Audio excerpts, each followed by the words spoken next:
welcome to another episode of Read It with Whiskey. My name is Laura Juntunen and I am your host. And today we have C.S. Wachter. So Chris is a 60-something mother of 3 amazing sons, and she is also a grandmother. She has been married to the same absolutely amazingly patient man for nearly 40 years. She spends her days obsessively writing, and she has been known to spend way too much time gaming on a borrowed Xbox.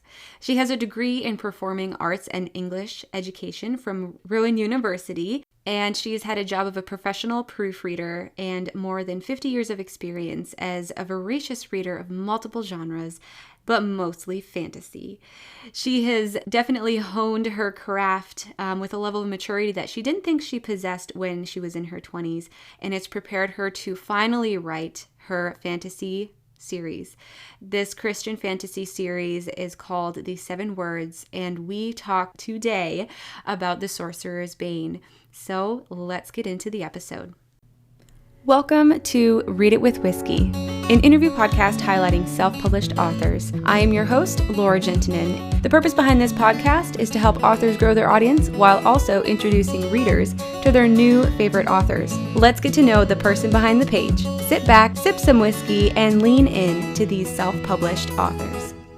All right, how about a little Laura J. Live update? So my voice may change throughout this episode because all of the Chris information I had recorded when I did her episode, but the Laura J. Live updates are every single week, and I do them as they come.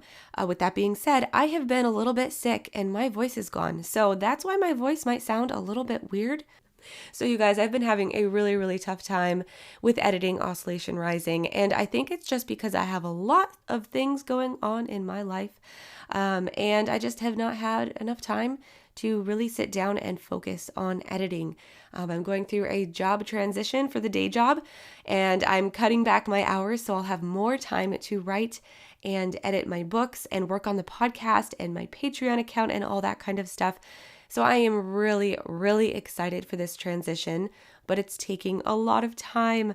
And so I know it will all calm down and everything will go into kind of a nice rhythm within the next few weeks. But yeah, it's been kind of hectic. So if you would like to help me in this process, then I would really love for you to become a patron. So if you go to patreon.com/readitwithwhiskey, you can become a sponsor of the show. And this is huge, you guys, because the sponsors are who are keeping this podcast alive.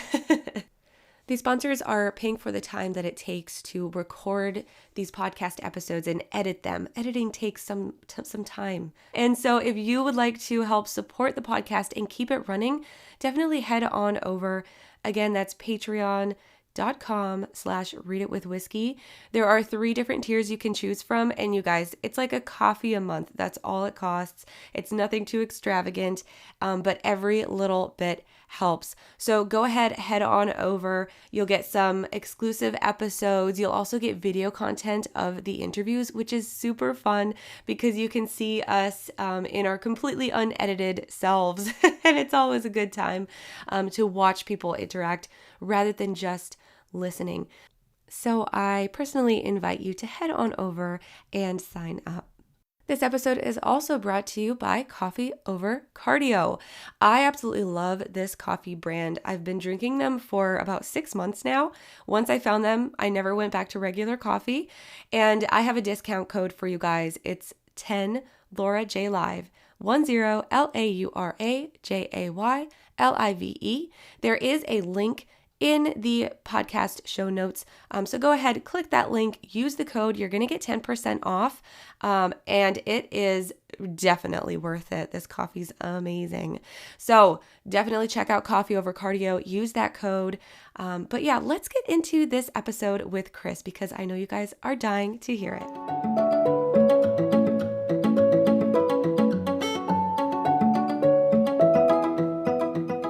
Hello, Chris, and welcome to the Read It with Whiskey podcast. I'm so excited for you to be here. How you doing today? I am doing wonderfully well today, Laura, and thank you so much for having me. I'm really excited to do this with you.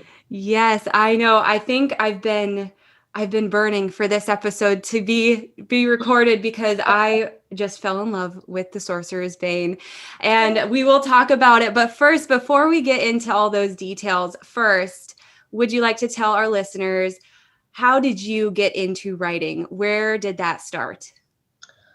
Okay. I did get a degree in English education back in the day, but I didn't really use it much, and I never really thought of myself as a writer. But I had a neighbor who wanted to work on her memoir, and she had another neighbor who was working on his, and there was a third neighbor who was working on a book she wanted to do. So they invited me to this small neighborhood writers group. And we just used story starters. We'd write maybe 2 or 3 pages for a story. And every time I read them something I'd written, the response stunned me because they were like, wow, you really should write a book. You are really good at this. So August of 2015, coming home from one of our group meetings, I sat down at my computer and wrote a sentence that was equivalent to Travis Ilk was a seasoned world skipper. He had traveled the skipping lines, mysterious wormholes between the 7 worlds of the Occam system for the better part of 40 years.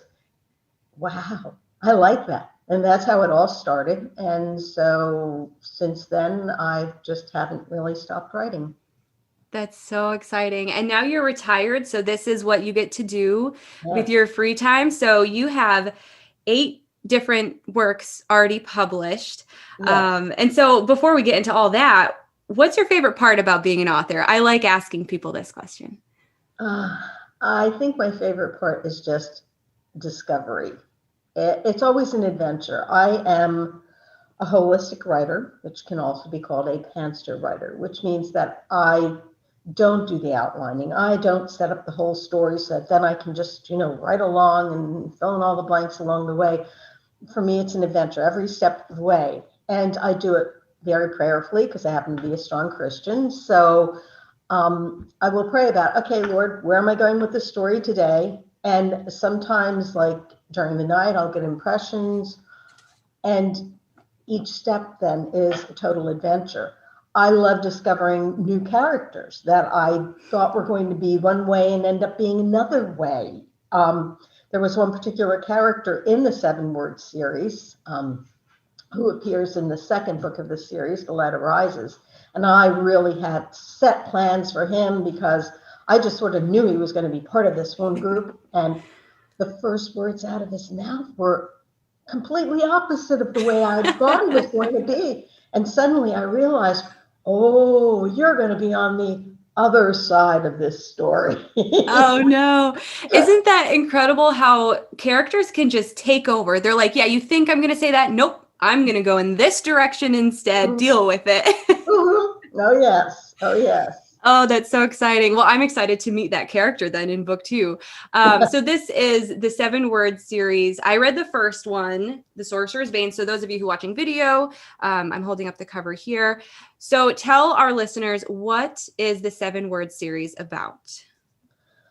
Okay. The 7 word series really centers in on the main character of Rain Kierkegaard.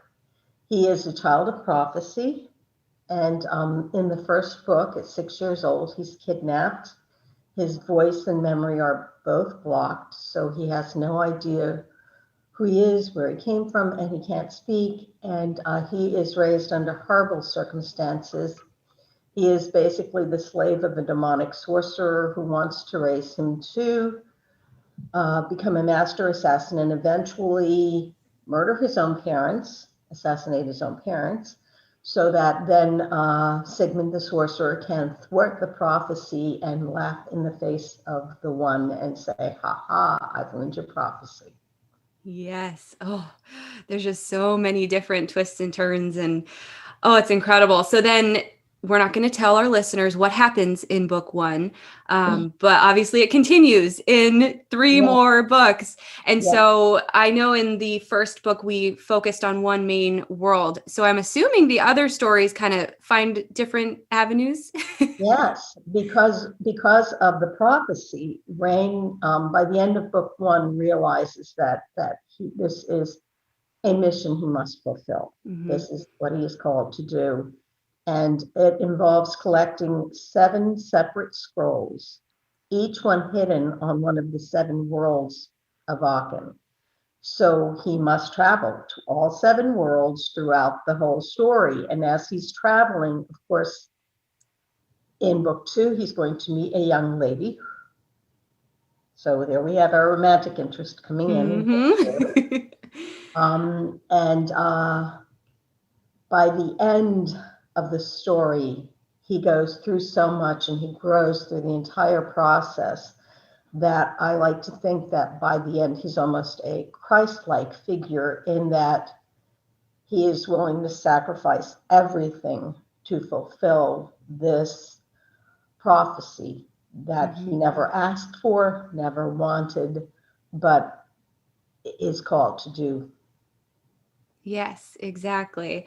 And I'm going to round back to a few of the things that you said. But before then, let's talk about some of the other works you did. So you have a short story based on this same series world, and a sequel to the series, but then you also have a 2-part young adult fantasy series. Yes. That's Stone Sovereigns. So want to tell our listeners a little bit about that series?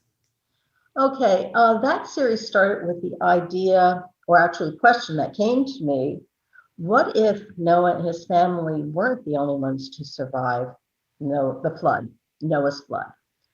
What if there were a group of other families who found their way into a series of tunnels and eventually over time found their way to a hollow core in the center of the earth where they've been living all this time? And if they were living there, did they still live these long life expectancies, like 800, 900 years old, being very normal? And how else might their physiology or abilities have changed from living at the center of the earth? Would they have abilities that we surface dwellers do not possess? And those ideas led to the story. Lander's Legacy is book 1. And in Lander's Legacy, it begins when his grandfather, who is the only other member of his family that is alive, that he knows, dies.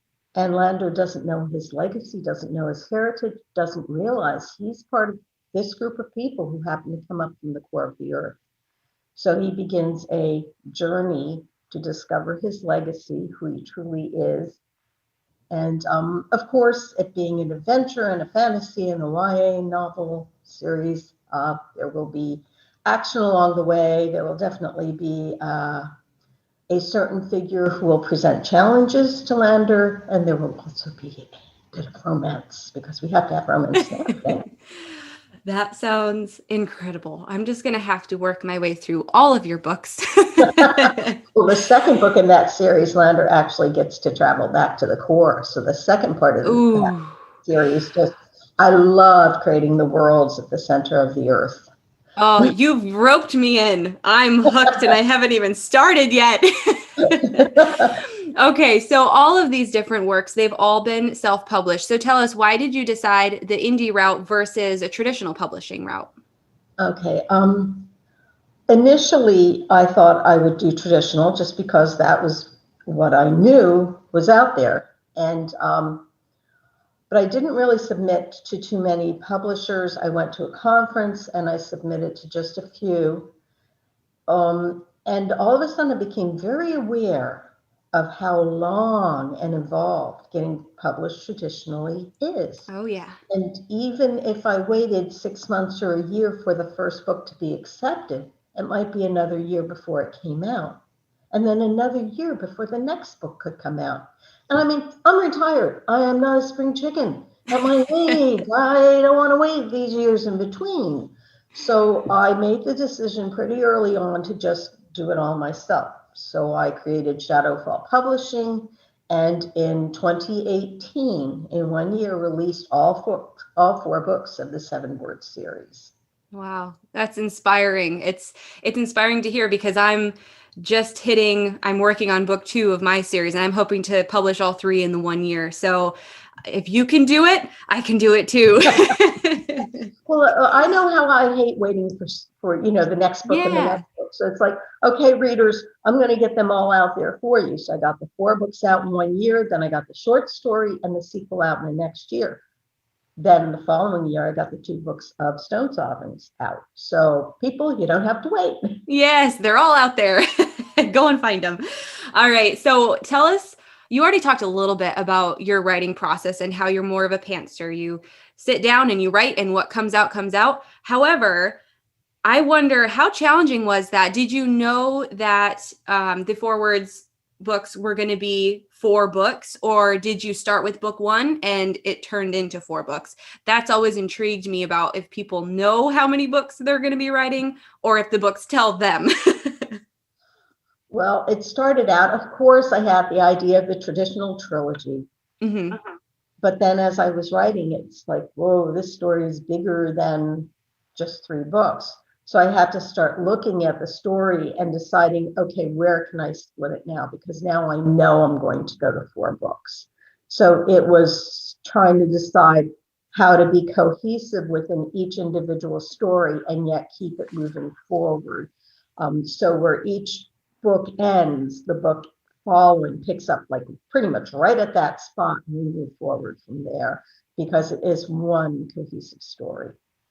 Yes, I love it. And that's exciting to hear, because I want to know what happens right at the end. Because where you cut off book 1, it's perfect to lead into the adventure that he's about to go on. So let's get into some specifics with the Sorcerer's Bane. So I really loved this story, but I want to start at the beginning, kind of work our way. We're not going to tell any spoilers, so listeners, you don't have to cover your ears. But I want to start at the very beginning, because you have some very cool content in the front matter. You have maps of every single land or world that this world is including within these 4 books. And not only that, but you also have all of the names of them and then what those worlds are known for. So that's a big undertaking. How did you come up with those worlds, and where did that inspiration come from for all of the different components that were involved?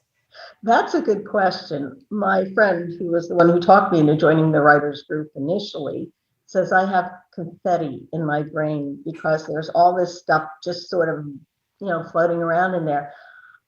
I don't know. It just sort of all came out of my head. And as it came out of my head, it was like, yeah, that's exactly how that has to be. And yep, that name was just right for that person.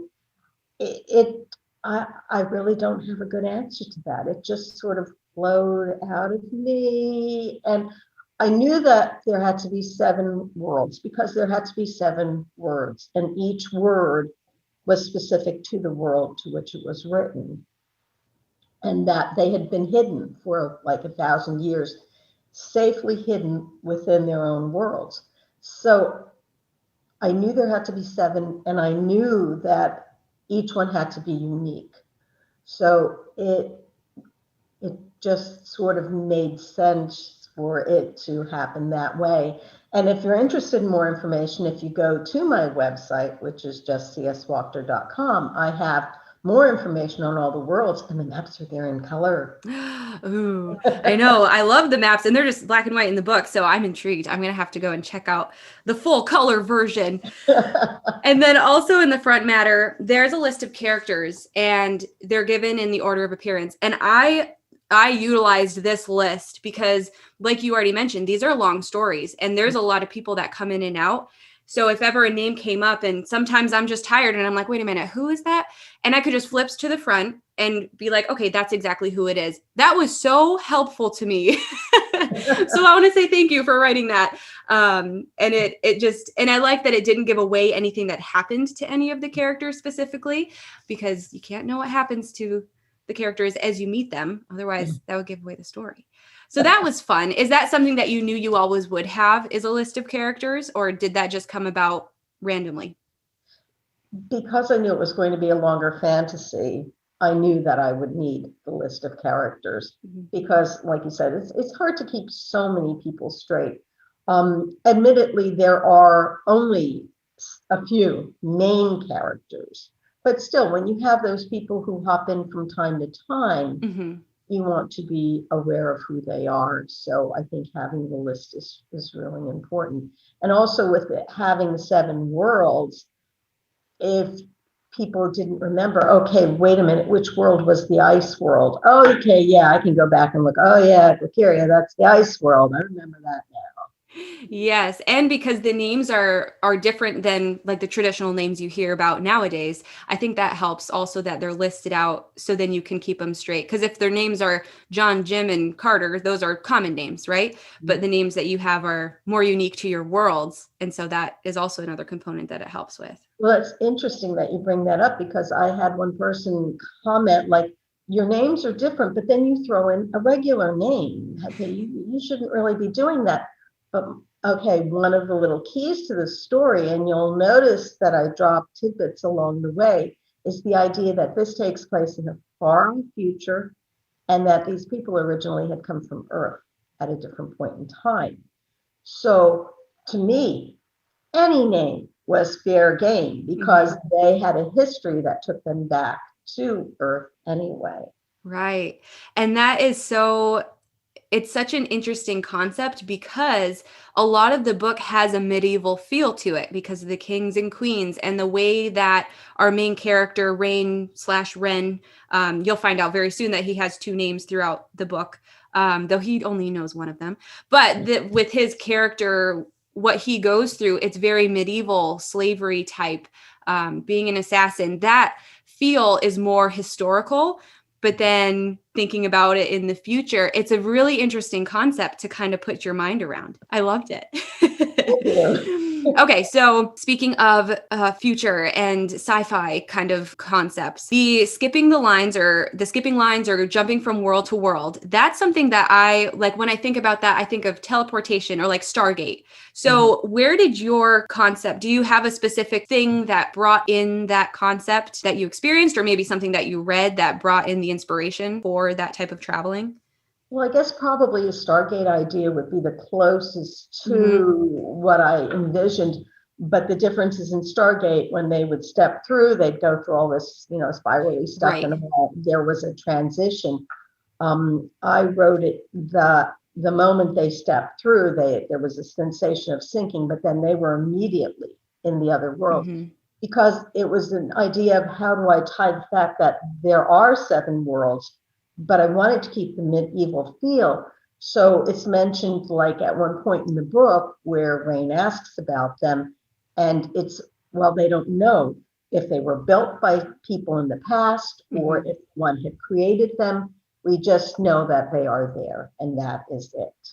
Yes. So, like once again, if you think about Stargate, there were those planets that where the gates were there, but the indigenous people had no idea, who put them there, why they were there, that kind of thing. Right. It's such an interesting concept. I really enjoyed that idea, and I'm excited to see how that plays out more as our main character travels to a bunch of different worlds in books 2 through 4. So speaking of characters, I had a few favorite characters, but I always like to ask the author, who is your favorite character and why? Or if you can't pick one, do you have a favorite character that you enjoyed writing the most? I have to go with my main character, Rain. I am the mother of 3 sons, and to me, Rain became my 4th child. He lived in my head, and I put him through so much. That poor boy, and he continues to be strong and move forward. But there was one point in time when I was having some dental work done. Then I'm lying there, back in the dentist's chair with my mouth hanging open. And I could almost visualize him like hovering above me and laughing, saying, ha ha, now it's your turn. Oh, that is too funny. And it's so interesting because I've talked to a few other authors who have a same feel. It's like they're my child. Not only the book is my child, but the characters are, because you know everything about them. You know their internal struggle, their past, their future. And yeah, that's hilarious though. Sitting in the dentist chair. Okay, so I really enjoyed Rain/Ren, and I really liked his struggle that he went through and the transformation that he went through. A few of my other favorites were Anne. Anne comes in and she is a very good friend to Ren and a healer. Warren is one of my favorites. He's a teacher, and I really liked so he reminded me of a teacher I had in high school. This was an English teacher, and she taught me so much. And I go back to things that she said, even now, 10 years since leaving school. So I really liked that Ren was able to utilize things he learned from Warren throughout his entire process through the book. So I really liked him. And then I really enjoyed Thorvin and his transformation through the book. And I'm excited to see what book 2 brings us for his side of the story. So those are some of my favorites, just so you know. Well, it's interesting, the whole idea, like with the Thorvin character. My one friend who's read this series, she keeps saying that there is a certain actor, and she really thinks Kevin Sorbo should play Thorvin. I see Kevin Sorbo as Thorvin. Oh, there you go. Now I'm going to picture him every time I think of it. Oh, that's funny. So yeah, I really liked his character and how it just progressed, his relationship with the main character throughout the entire story. All right, so we talked a little bit about the maps and how you created all of those. I'm excited to see what happens in the future and as we get to dive into all of those different worlds. But one of the largest parts about this book that I did not want to miss is the whole religious Christian theme that ties in from the very beginning. So we learned that in this world, their God, they consider him the one, and he not only do they speak to him, but he actually has the ability to speak directly to your characters. So what was that like, putting religion into the book and kind of being God for these characters? I didn't feel like I was putting religion into the book because that was the story. And as the story unfolded, I just knew that the one was an active, living, vibrant part. Not that he was part of the world, but that he oversaw the world, just like God of the Bible oversees the world. And I felt from the very beginning he needed to be a character himself, even though he doesn't make the character list. He is definitely a driving force throughout, and yet the characters do have to make their own choices, and they aren't always wise choices, and they do have to grow. But just that whole idea, to not be afraid, but to be courageous, because I'm never going to let you go. I'm always here with you, and that was the message Rain needed to have time and time again. And then as the story progresses, there is a point in time where Rain does go through a dark night of the soul, and I'll tell you that's in book 3, and it takes a lot of courage and strength and the ability to forgive for him to then move forward. No, I said book 3. That's actually beginning of book 4. Okay. Got to remember to keep this straight. In book 4, for him to actually come back and basically recommit himself to the one and the one's calling on his life. So. That's exciting. And I really enjoyed the Christian themes within this book because I am Christian. And so I could relate to Rain's struggles that he was going through with trying to understand why the one would put him through something like this, why he was worthy, all of these different concepts, because it relates to religion. It's all tied in. So I had so much to relate to him, and I'm very intrigued to see how that struggle progresses in the beginning of book 4 then. So I just really loved it. And it was a breath of fresh air because not many books out there that are fantasy have such strong Christian themes in them. So I really enjoyed it. that was something that I guess I felt in my heart, and that came through as the story poured out of me, that this was the story that needed to be told, that this was like the statue already in the stone that just needed to have the extra stuff chipped away to reveal it. I felt like the story was really there, and all I was doing was just transcribing it as best I could. Exactly. And I like that people who are not of faith or Christian, they can read this book and it's not going to be like, you have to believe this one way. Like a lot of people feel like they're not going to read Christian books because they feel like they're trying to be persuaded. It's not like that in this. It teaches you how religion works, but it's not forcing anything on the reader. Right. It's not an apologetic, or it's not pressuring you, or not saying you have to take the proper steps or anything like that. It's just these people living through, Bane living through his growth in faith. Oh, it's so good. All right. I feel like if we talked any more about any of the specifics, we would just end up giving it all away. So our readers or our listeners will have to go ahead and get your book.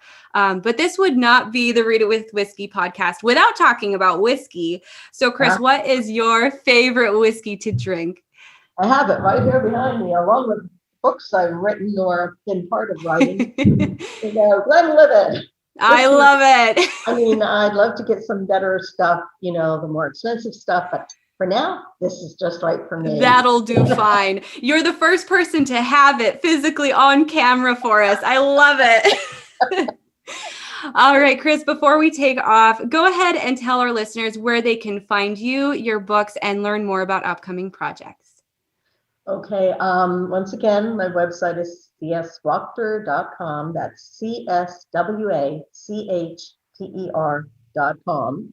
My books are all available on Amazon. So there are the 4 books of the 7-word series, the short story, Demon's Legacy, which continues the story of Bane a little bit further in the future.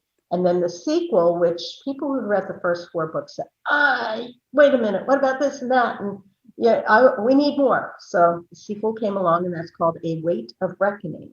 And then there are the 2 books of the Stone Sovereign series, Lander's Legacy and Lander's Choice. I also am in a couple anthologies right now, but everything's available on Amazon. I'm also on Goodreads. You can find me on Facebook, on Twitter, on Instagram, on LinkedIn. And currently now I'm really active on MeWe, especially with a really neat group of writers and authors. Yes, that is how we met. For you listeners, we are in a writing accountability group together on MeWe, and it is a group of fun people all about sci-fi and fantasy writing. And I'm so glad that we found each other through that, because without finding each other, I don't think I would have found your book. So yeah. I'm not very good at marketing. I've got to learn this marketing. We'll bring that into the accountability group on our call tonight. Okay. All right, Chris. Well, thank you so much for being on Read It With Whiskey. I had so much fun talking with you. I had much fun talking with you as well. I look forward to talking to you again later.